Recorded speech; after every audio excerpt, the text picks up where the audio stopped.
चितळे बंधू.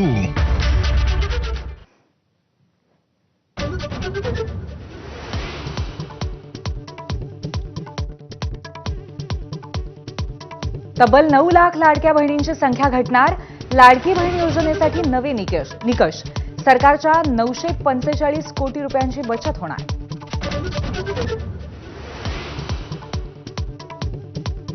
पुरस्कार सोहळ्यातल्या टीकेनंतर संजय राऊत आणि शरद पवार पहिल्यांदाच एकाच मंचावर.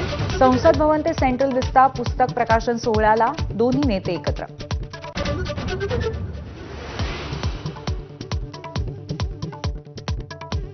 अजित पवारांच्या आदेशानंतरही धनंजय मुंडे 6 पैकी एकाही जनता दरबाराला उपस्थित नाही.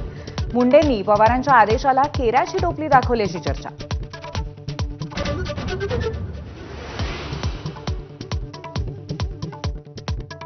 राज ठाकरेंनी बोलवली मनसे पदाधिकाऱ्यांची बैठक. मराठी भाषा गौरव दिनाच्या पार्श्वभूमीवर बैठक असल्याची माहिती.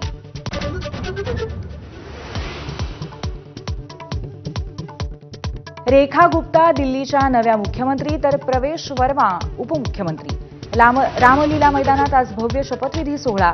फडणवीस, शिंदे, अजित पवारही राहणार उपस्थित.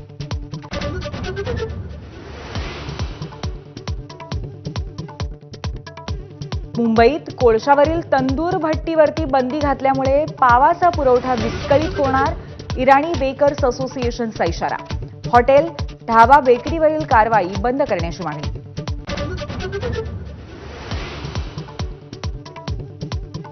कल्याणमध्ये गोळीबारात एकाचा मृत्यू. जमिनीच्या वादातनं नातेवाईकानेच गोळ्या झाडून हत्या केल्याचा संशय. आरोपीचा शोध सुरू.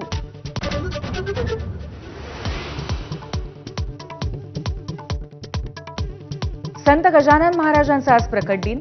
शेगावामध्ये भाविकांची सकाळपासूनच दर्शनासाठी गर्दी. गजानन महाराज मंदिरालाही आकर्षक सजावट.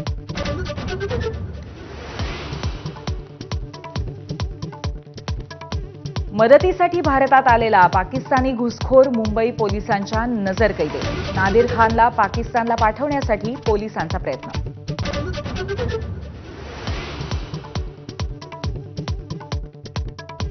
कुंभमेळ्यासाठी जाणाऱ्या भाविकांवर काळाचा घाला. 2 अपघातामध्ये 8 जणांचा मृत्यू, 40 जखमी. अनेकांची प्रकृती गंभीर.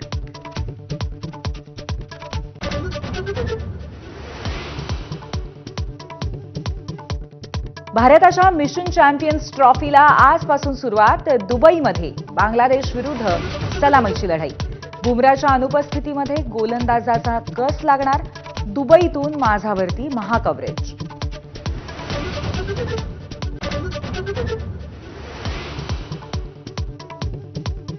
आयसीसी चॅम्पियन्स ट्रॉफीत यजमान पाकिस्तानला सलामीलाच पराभवाचा धक्का.